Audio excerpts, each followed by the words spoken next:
오늘은 요한일서 3장 1절에서 10절 말씀으로 성도가 의를 행해야 하는 이유에 대해서 우리 함께 하나님 말씀 공부하겠습니다.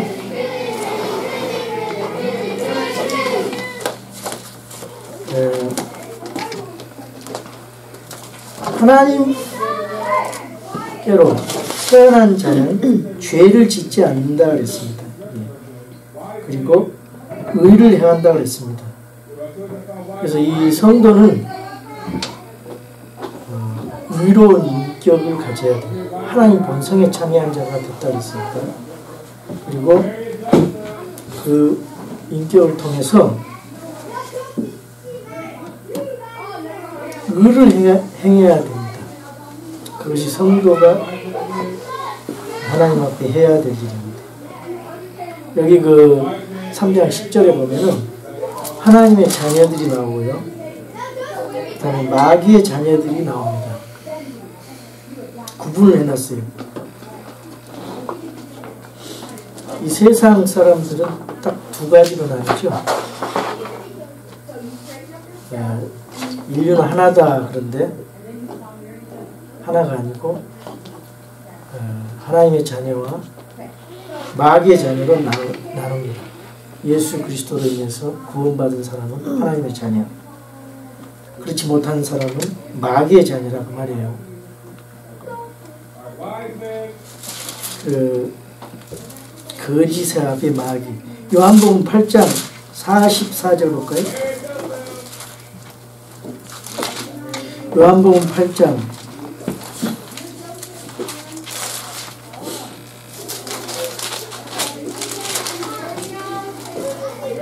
'너희는 너희 아비 마귀에게서 났으므로 너희 아비의 욕망들을 행하려 하느니라. 그는 처음부터 살인자요 자기 속에 진리가 없으므로 진리 안에 거하지 아니하고 거짓말을 할 때 자기의 것으로 말하나니 이는 그가 거짓말쟁이요 거짓의 아비이기 때문에.' 이렇게 너희 아비 마귀라 그랬어요.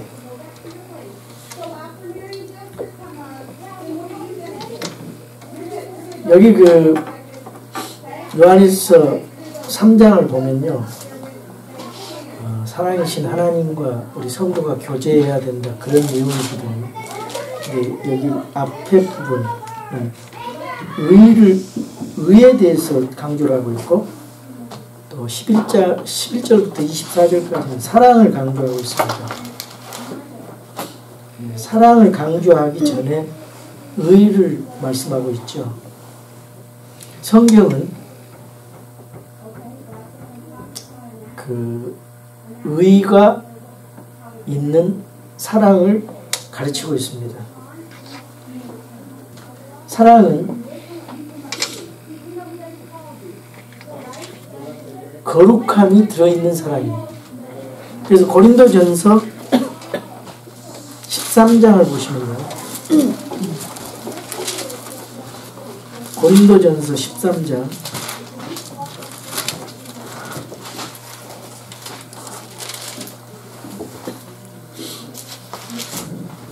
6절입니다. 사랑은 불법을 기뻐하지 아니하고 진리를 기뻐하며 그랬죠. 진리 안에서 기뻐를 해야 합니다. 사랑. 거기 4절에 사랑은 오래 참고 친절하며 사랑은 시기하지 아니하며 사랑은 자기를 자랑하지 아니하며 우쭐대지 아니하며 무례히 행동하지 아니하며 자기 것을 추구하지 아니하며 쉽게 성내지 아니하며 악을 생각하지 아니하며 무례히 행동하지 않고 악을 생각하지 않고 불법을 기뻐하지 아니하고 진리를 기뻐한다 했어요. 여기 사랑에는 반드시 공의, 거룩함이 포함되는 거죠. 그래서 의를 강조하고 있습니다. 하나님의 자녀들의 삶에 반드시 의가 나타나야 됩니다. 그래서 의로운 성품으로 의를 행해야 하는 세 가지 이유에 대해서 나와 있어요. 거기 보면 1절에서 3절은 하나님 아버지께서 우리들에게 사랑을 베푸셨기 때문에 의를 행해야 된다 그렇게 나와 있고요. 두 번째로 거기 또 4절에서 8절까지는 예수 그리스도께서 우리를 위해 태어나셨기 때문에, 그 다음에 세 번째, 성령님께서 우리 안에 거하시기 때문에 9절 10절에 이렇게 나눠서 우리 공부를 하겠습니다. 첫 번째로 하나님 아버지께서 사랑을 베푸셨기 때문에 우리는 의를 행해야 된다. 하나님의 그 무조건적인 사랑을 입고 하나님의 자녀가 되었습니다. 그래서 이 사랑은 하나님의 사랑과 은혜를 받았기 때문에 이 사랑은 배신할 수가 없어요. 그래서 우리는 의로운 삶을 살아가야 된다. 이것이 이제 사도 요한이 가르치는 거죠. 우리 그리스도인들이 하나님이 무서워서가 아니라 하나님을 사랑하기 때문에 그분의 명령을 지켜야 됩니다.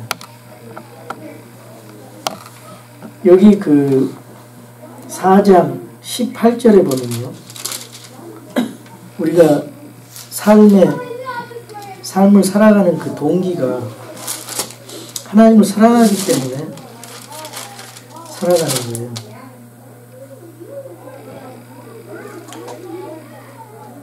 내가 먼저 주님을 사랑하는 것이 아니라 주님께서 나를 먼저 사랑했기 때문이라고 성경은 말씀합니다.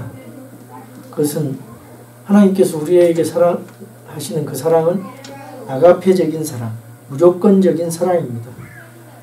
이것은 자기 독생자를 희생시키기까지 사랑하는 그런 희생적인 사랑입니다. 우리가 하나님의 자녀이기 때문에 사랑하라고 강조하고 있습니다. 거기 보면은 2장 29절, 3장 9절, 4장 7절, 5장 1절, 5장 4절, 5장 18절 이렇게 쭉 보면은 하나님이 자녀이기 때문에 사랑하라고 강조하고 있습니다. 우리는 하나님에게서 태어난 자, 하나님의 자녀가 되었다는 것은 어떤 의미가 있습니까? 그 자녀됨의 특징을 2장 29절에서 3장 30절의 그 내용을 이렇게 쭉 보면은요, 자녀됨의 사실을 선언하고 있어요. 2장 29절하고 3장 1절에 하나님의 사랑 때문에 우리는 하나님의 자녀가 되었다. 그리고 두 번째로 자녀됨의 증거 2장 29절, 믿지 않았을 때와는 분명히 다른 의에 대한 사모함과 의에 대한 갈증, 열정, 의에 대한 갈망이 이제 믿는 다음에는 내 마음을 지배하고 있다는 사실이 하나님의 자녀됨에 대한 증거입니다. 그리고 자녀됨의 특권은 무엇이냐? 3장 1절에 나오는데,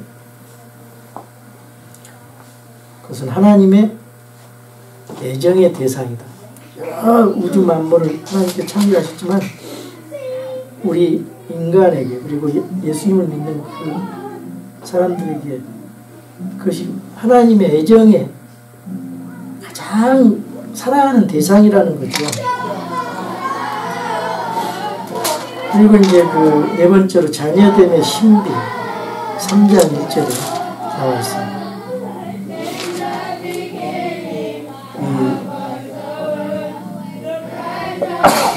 그 세상에서 믿지 않고 사람들 속에서 있는 사람들이 있는데, 그 세상 사람들은 예수 그리스도 안에 살고 있는 우리와 하나님과의 관계 속에서 이루어지는 그 사랑의 신비, 그리고 체험을 알 수가 없다는 것입니다. 세상은 이 사랑에 대해서 전혀 무지한 우리는 하나님과의 그 관계가 얼마나 그 사랑의 관계가 신비스럽다고. 그 다섯 번째, 자녀됨의 인식 3장 2절에 우리는 그리스도인을 숨기고 살아가서는 안 된다.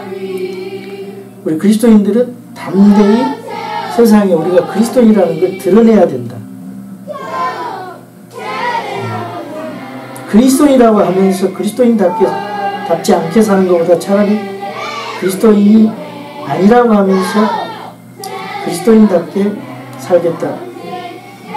이런 그 말이 있어요. 하나님의 생명이 있다면 그리스도인들은 자신을 드러냅니다. 세상과 크리스찬입니다. 그 여섯 번째, 자녀됨의 소망 3장 2절에 예수님께서 재림하실 때 우리는 예수님처럼 되지요. 영화로운 몸을 입게 되지요. 그러나 예수님이 되는 건 아니에요. 우리가. 그리고 창조주가 될 수가 없어요. 영광스러운 몸을 입지만요. 그래서 그 복된 소망, 예수 그리스도의 다시 영광스러운 재림에서 우리는 예수 그리스도의 영광스러운 몸을 입고 그분을 뵙게 될 것입니다. 일곱 번째, 자녀됨의 요구가 있어요. 3장 3절에 주님이 요구하시는 것은 주님이 순결하신 것 같이 우리들에게 순결을 요구하십니다. 주님을 닮는 존재로 성화되기를 하나님께서 바라시는 거죠. 주님이 오시면 이제 영화가 글로리파이드 바디로 되는 거고. 그래서 우리가 예수님을 믿고 구원받은 자는 계속해서 주님을 닮기 위해서 성화의 삶을 계속해 가야 됩니다. 그러기 위해서는 우리 매일 기도하고 또 말씀을 읽고 주님을 묵상하는 삶을 살아야 됩니다. 그리고 실천하는 삶을 살아야 됩니다. 우리 성도는요, 주님의 사랑을 받아서 자녀로 잉태되었습니다. 그리고 하나님의 생명을 갖고 자녀로 태어났어요. 그리고 하나님께 순종하여서 자녀로 성숙해 갑니다. 그리고 주님을 닮아가면서 자녀로 완성되는 것입니다.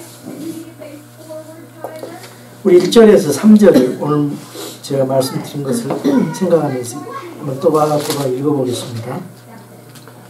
보라, 아버지께서 어떠한 사랑을 우리에게 베푸사 우리가 하나님의 아들들이라 불리게 하셨는가. 그런즉 세상이 우리를 알지 못함은 세상이 그분을 알지 못하기 때문이라. 사랑하는 자들아, 이제 우리는 하나님의 아들들이니라. 우리가 앞으로 어떻게 될지는 아직 나타나지 아니하였으되 그분께서 나타나시면 우리가 그분과 같게 될 줄 아노니 이는 우리가 그분께서 계신 그대로 볼 것이기 때문이라. 그분 안에서 소망을 가진 자마다 그분께서 순결하신 것 같이 자기를 순결하게 하느니라. 그 2절에 보면은요, 빌립보서에도 그런 비슷한 말씀이 나와 있어요. 우리 빌립보서 2장을 보시기 바랍니다.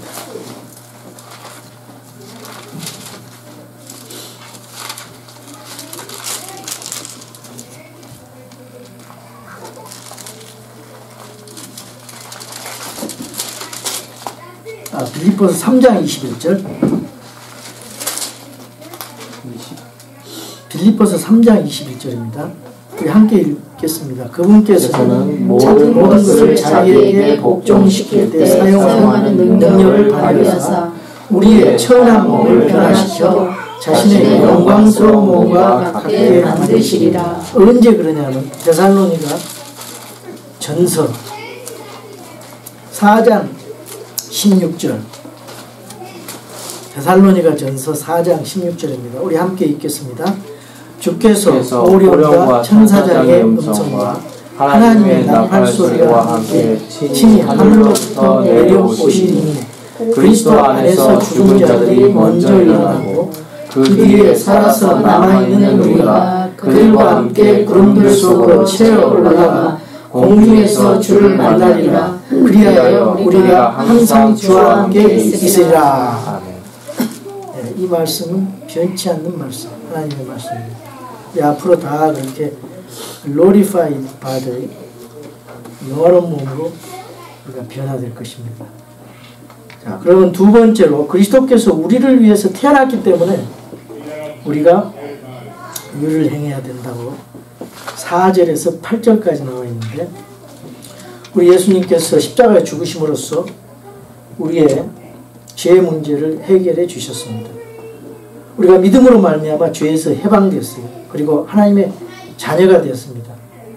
그렇다면 어떻게 불의를 행할 수 있겠는가?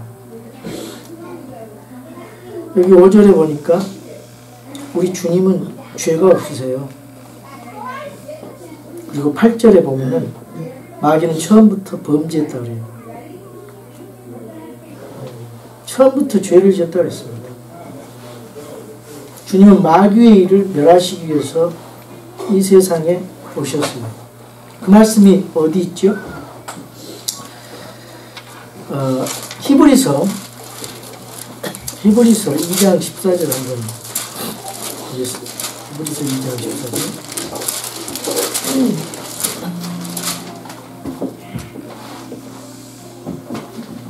우리 함께 읽겠습니다. 그런즉 자녀들은 살과 피에 참여한 자들이므로 그분도 마찬가지로 같은 것의 일부를 취하였으니 이것은 그분께서 죽음을 통해 죽음의 권능을 가진 자 곧 마귀를 멸하시고, 그렇죠? 또 죽음을 두려워하여 평생토록 속박에 얽매인 자들을 건져내려 하신다. 그래서 우리 주님이 그걸 위해서 나타나셨어요. 또 6절에 보면 하나님의 자녀와의 그 차이를 또 이렇게 보여주고 있고, 우리 그리스도 안에서 새로 거듭난 그 새로운 성품은 죄를 짓지 않고 습관적으로 계속 죄를 짓지 않는다는 것입니다. 왜냐하면 그 안에 하나님의 생명의 씨가 있고 또 성령님 사역이 있기 때문에 그렇다는 거예요. 그리고 죄를 짓지만은 성령께서 근심하시고 탄식하심으로 인해서 죄를 반복해서 질 수가 없다는 거예요. 죄를 지어도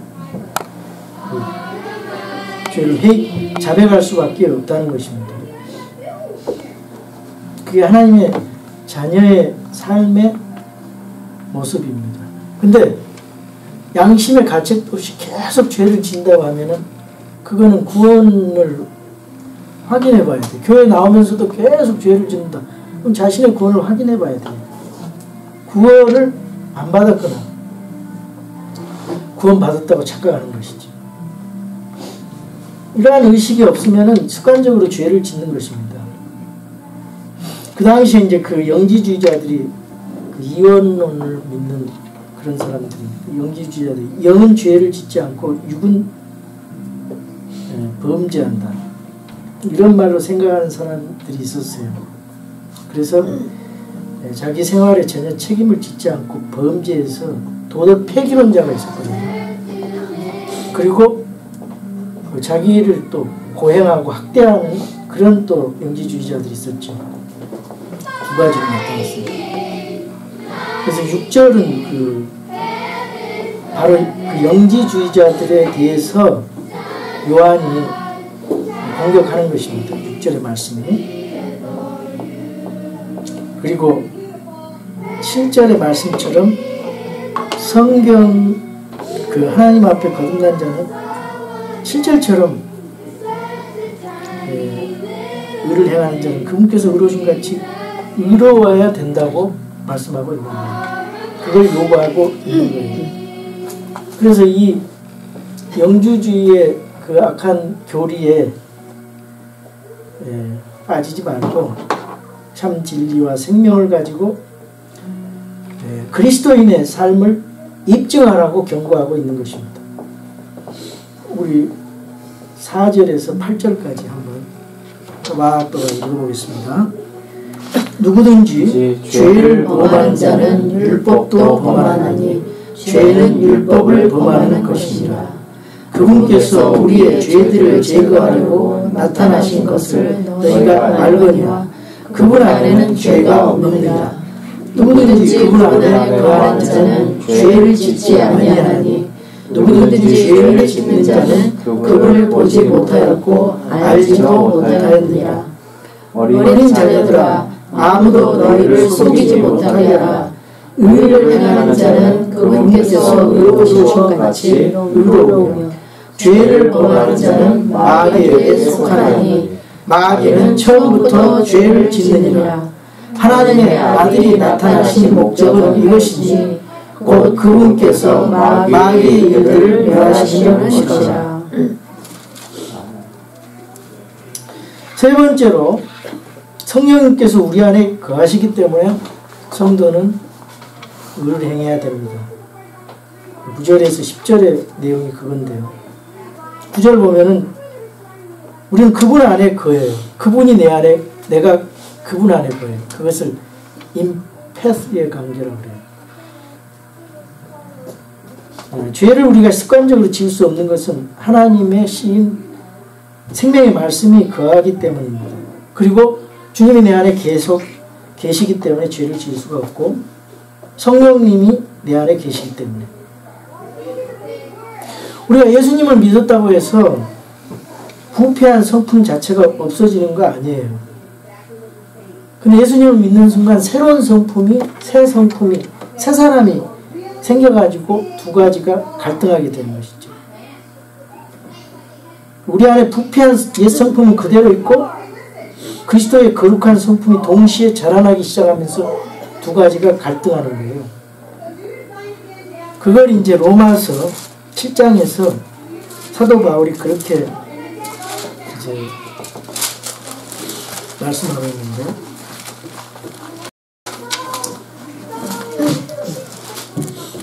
7장 22절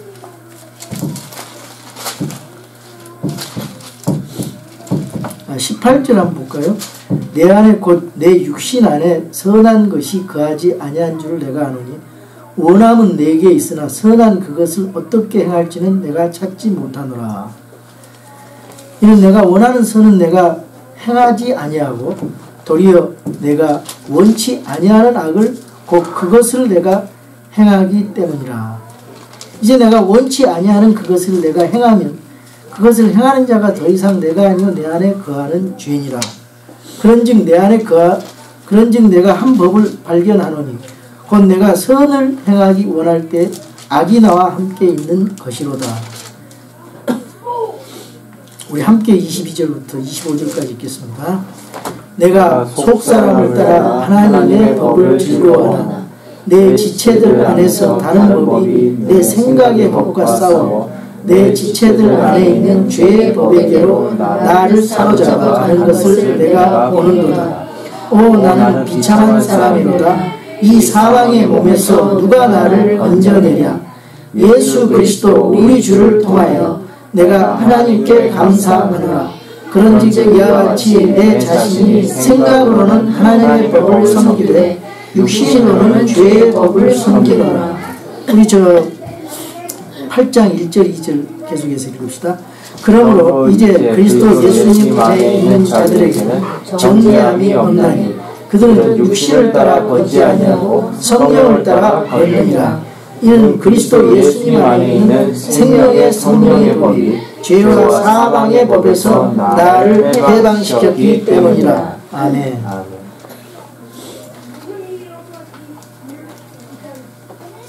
자,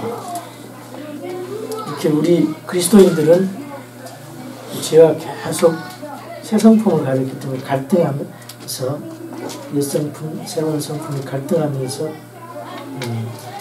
살아갑니다. 육신을 쫓아 살고 싶어하는 그런 본능 사이에서 계속 주님의 성품을 닮아가려고 영적인 싸움이 계속 벌어지고 있는 것입니다. 옛 성품은 첫사람 아담에게서 물려받고 새로운 성품은 마지막 아담인 예수 그리스도로부터 받았습니다. 우리가 어떤 유혹을 받았을 때 우리가 예수 그리스도의 성품을 가지고 그것을 이겨야 돼요. 아담의 성품을 가지고 그걸 받아들이면 죄를 짓게 되죠. 그것이 우리 인생의 계속적인 삶의 선택인 것입니다. 내가 하나님의 자녀인 것을 확실히 알고 그러나 나의 연약성이 있어요. 근데 그거를 우리가 내 자신을 잘 알고 그래서 죄를 지어서 거룩하신 성령님을 슬프게 하지 말고 하나님 말씀으로 또 성령님의 지배 아래 통치 아래 살다 보면 의롭게 우리가 살아갈 수가 있습니다. 오늘 9절 10절 마지막으로 읽고 마치겠습니다. 9절 10절 누구든지 하나님에게서 난 자는 죄를 범하지 아니하나니 이는 그분의 씨가 그 속에 머물러 있기 때문이라. 그는 하나님에게서 났으므로 죄를 지을 수 없느니라. 이로써 하나님의 자녀들과 마귀의 자녀들이 드러나나니 누구든지 의를 행하지 아니하는 자나 자기 형제를 사랑하지 아니하는 자는 하나님께 속하지 아니하느니라. 주님 감사합니다. 저희들에게